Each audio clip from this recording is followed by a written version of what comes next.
Halo semuanya, selamat datang di kelas Desain dan Desktop Publishing bersama saya Andreas Humala. Dan juga saya akan menjadi tutor kalian sehingga kalian bisa paham, mengerti, sampai kalian juga bisa mengerjakan sebuah project yang dimana nanti outputnya adalah kalian bisa membuat sebuah karya desain. Dan juga selamat untuk kalian yang sudah memilih kelas ini.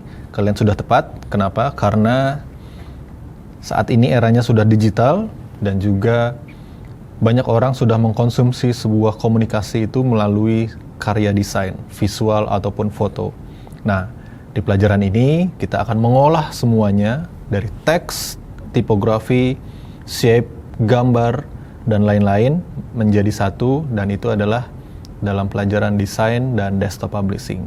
Oke, sebelum kita masuk ke materi yang pertama, saya akan menjelaskan terlebih dahulu tentang apa saja yang dipelajari di kelas ini.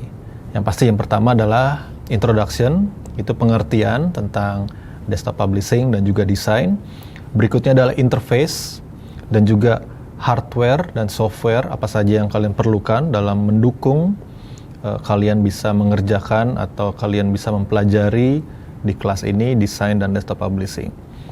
Yang kedua itu adalah basic design, sudah mulai mendesain dengan software tentunya, dan kita akan mengenal project canvas tentang dokumen ya, karena kita harus tahu dulu dokumennya seperti apa supaya kita tidak salah untuk hasil outputnya akan menjadi seperti apa. Contoh, kalau kita bicara mendesain untuk billboard, nah di situ kita harus tahu dulu dokumennya, size-nya seberapa lebar, seberapa panjang, pikselnya harus diperhatikan, resolusinya, dan berikutnya adalah color mode-nya. Di situ di sesi yang kedua saya juga akan menjelaskan secara detail tentang color mode dan lain-lain. Di situ nanti juga kita akan mengerti tentang bagaimana kalau kita mendesain big banner, apakah kita mampu dengan menggunakan komputer yang ada di rumah atau PC ataupun laptop. Nah, itu akan ada beberapa triknya. Pertemuan yang ketiga, kita sudah mulai melakukan sebuah design applications. Kita akan mengerti teorinya tentang shape karakteristik. Oke, bukan hanya sekedar teori, kita langsung mempraktekkan juga bagaimana kita membuat flyer, brosur, dan lain-lain.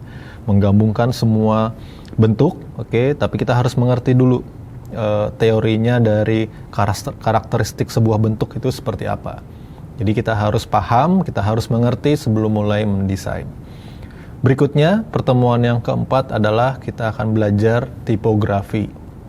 Memang pelajaran tipografi itu kalau kita kuliah akan memakan waktu 2 semester untuk mempelajari tipografi. Tapi kalau di kelas ini kita akan belajar secara padat, ringkas, dan jelas tentang tipografi. Jadi kalian akan memahami semua proses-proses mulai dari teorinya sampai ke pengerjaannya, sampai ke karakteristik dari tipografi tersebut.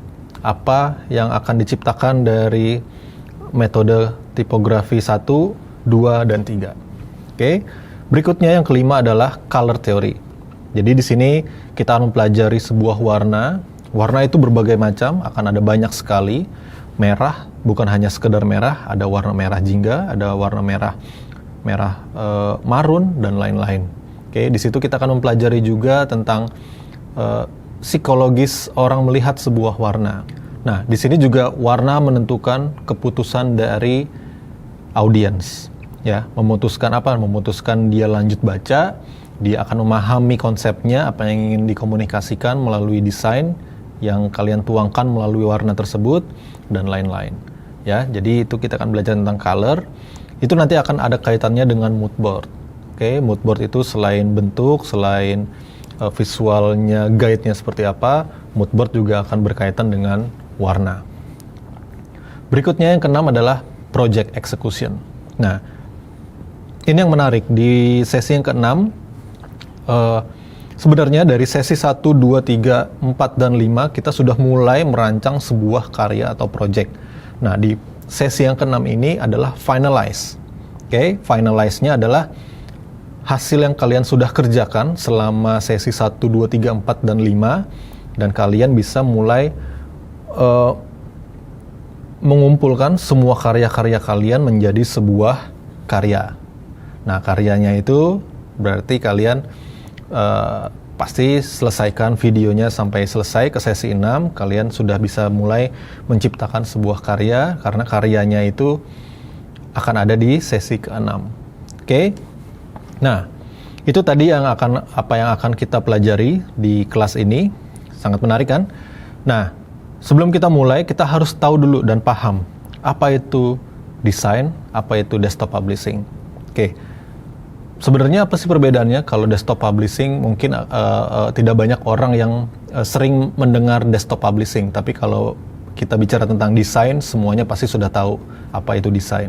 Nah, desktop publishing itu memang sebuah pekerjaan bagaimana memproses sebuah layout dengan perangkat lunak atau software dari penggabungan teks, grafis, layouting menjadi sebuah dokumen. Oke. Kalau di era terdahulu disebutnya memang desktop publishing dalam pembuatan majalah, newsletter, brosur, buku, koran. Nah, itu disebutnya adalah desktop publishing. Jadi desktop publishing adalah penyusunan semua elemen-elemen grafis, desain, dan juga teks ataupun gambar menjadi satu kesatuan. Nah, itu disebutnya adalah desktop publishing. Lalu apa bedanya dengan desain grafis atau desain? Nah, kalau desain itu adalah proses atau seni penggabungan teks dan grafis, ya hampir sama. Tapi ini adalah harus menyisipkan sebuah komunikasi yang ingin disampaikan. Jadi ada idenya, ada kreativitasnya yang ingin disampaikan melalui desain tersebut. Beda ya, kalau desktop publishing itu berarti layouting, ya penyusunan semua gambar yang sudah dimiliki. Tapi kalau desain grafis itu adalah bagaimana sebuah desainer dia menggabungkan semua elemen-elemen desain, mau bentuk, warna, tipografi, gambar, grafis dan lain-lain menjadi satu kesatuan sebuah karya desain yang bisa dinikmati orang banyak dan juga bisa menyampaikan komunikasi yang ingin disampaikan ke audiens. Jadi contohnya ada gambar desain yang simple. Logonya Apple, dia digigit, lalu think different, hanya itu saja. Nah, itu pasti membuat orang dulunya sebelum Macintosh OS X atau Apple ramai di pasaran, itu pasti orang berpikir, itu apa? Jadi orang ingin mencari tahu. Ada juga dulu, ada desain yang ada angka 3, lalu di bawahnya mau, tanda tanya. Nah, itu membuat orang curious. Jadi memang desainnya kalau simple seperti itu dan membuat orang penasaran, nah itu adalah tujuannya. Tapi kalau ada sebuah desain yang kompleks, di sini ada produknya, di sini ada deskripsi dari produknya, ada headline-nya, ada harganya, feature-nya. Nah, itu berarti sudah masuk ke tahap kelebihan atau feature ataupun detail informasi dari produk tersebut. Oke, itu adalah desain grafis. Lalu di sini kita masuk ke image atau visual graphic.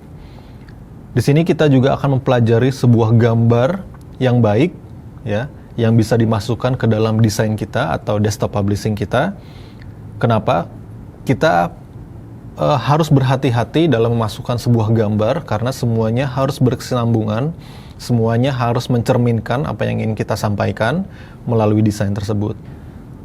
Nah, kenapa sih penting kita mengerti sebuah gambar yang baik dan tidak? Di sini saya ada contoh, ya, gambar seperti ini. Nah, di sini kita akan belajar juga bagaimana kita memproses sebuah gambar, kita masukkan ke dalam gambar tersebut beberapa teks atau tipografi yang sudah kita pelajari nantinya. Ini akan menjadi sebuah proyek kalian di setiap sesinya. Nah, di sini ada contohnya libur. Oke, liburnya masuk ke dalam sebuah kelas. Kelasnya kosong. Berarti kita sudah bisa memberikan informasinya secara bertubi-tubi. Ada tulisan, teks, libur, ada sebuah gambar atau visual yang mencerminkan kalau libur itu berarti tidak ada orang di kelas. Seperti itu. Oke, ini juga ada beberapa contohnya. Yang sebelah kiri tengah ini adalah ada sebuah poster. Di sini saya mengerjakan sebuah yang ingin disampaikan pesannya adalah most like poster. Jadi ada sebuah karya poster, sebuah perlombaan. Jadi ada kategori most like poster, ada kategori best of the best dan lain-lain, pilihan juri. Nah, di sini saya meng-create sebuah gambar most like, berarti kalau likes kan berarti kan jempol. Jadi most like berarti semuanya orang suka. Nah, di sini saya kasih gambarnya semua orang isinya jempol dan di belakangnya adalah poster tersebut. Oke, dari ide-ide seperti ini memang dalam hal mendesain bukan berarti kalian mengerjakan sebuah karya project di depan komputer dengan kanvas kosong lalu kalian mendesain. Tidak, kalian harus mulai punya gambaran dulu, punya konsep terlebih dahulu seperti apa, kalian pikirkan, kalian bisa brainstorm, kalian bisa tuliskan di note semuanya mana yang paling bagus, dan nanti kalian bisa mulai mengerjakan dari hasil visual yang kalian imajinasikan. Oke, next di sini ada tahapan yang kita pelajari. Kalau sebelumnya atau di era-era sebelumnya kita learn and do, ya, kita belajar baru kita melakukan. Nah, di sini karena kelasnya hanya 6 sesi dan setengah ya, dan singkat, di sini saya mau mulai membalikan. Jadi lakukan dulu. Kalian lakukan semuanya. Kalau ada beberapa teori yang menginformasikan warna hijau kalau ditiban dengan warna biru atau warna orange ditiban dengan warna kuning itu tidak boleh. Kenapa? Karena mengganggu penglihatan, karena dan lain-lain. Nah, kalau kalian tidak melakukannya, kalian tidak mengerti. Jadi di sini saya harapkan kalian lakukan dulu sesuai dengan cerminan Anda yang tadi ya. Kalian lakukan sesuai dengan interest kalian dalam hal mendesain, karena desain itu pasti sesuai dengan kepribadian Anda. Kembali lagi ke personality kalian masing-masing. Kalian lakukan dulu, nanti setelah kalian lakukan, masuk ke pelajaran ini, baru kalian bisa mengerti, oh ternyata apa yang saya lakukan ini benar teorinya seperti ini. Jadi kalian bisa explore terlebih dahulu. Jadi biasanya think out of the box itu lebih baik daripada kalian belajar dulu teorinya seperti apa, baru kalian bisa mengerjakan. Jadi kalian kerjakan dulu, kalian eksekusi dulu seperti apa, nanti baru di selama prosesinya kita akan belajar untuk teorinya. Seperti itu. Oke. Next. Di sini ada beberapa program yang harus kalian persiapkan, tapi tidak harus semuanya. Di sini contoh saja. Yang pastinya digunakan dari kelas ini adalah hanya 2. Yang pertama Photoshop, lalu yang kedua adalah InDesign. Oke, di sini saya akan gunakan terlebih dahulu Photoshop, baru ke InDesign. Kenapa? Di Photoshop ini kita akan belajar banyak ke visual design, ke photo imaging, ke designing grafik, oke, lebih ke tipografi dan lain-lain. Kita akan belajar semuanya melalui Photoshop. Kita bisa membuat kolase, kita bisa membuat manipulasi foto dan lain-lain melalui Photoshop. Tapi kalau di InDesign itu lebih ke desktop publishing-nya. InDesign kita belajar bagaimana membuat layout yang baik dan benar, enak dibaca atau tidak, penyusunan gambar, tata letak, itu kita akan gunakan di InDesign. Oke, seperti itu. Jadi yang harus dipersiapkan adalah Photoshop dan juga InDesign. Untuk perangkat kerasnya atau hardware-nya itu bagaimana? Kalian bisa cocokkan. Di sini di video saya akan gunakan Photoshop CC 2018. Nanti saya juga akan menggunakan Adobe CS6. Jadi ada 2 pilihan. Kalau kalian sudah menggunakan komputer Intel Pentium Core 2 Duo ke atas, kalian bisa gunakan Adobe CC 2017 ke atas. Tapi kalau kalian masih Core Duo, Dual Core dan lain-lain, kalian bisa install Adobe yang CS6.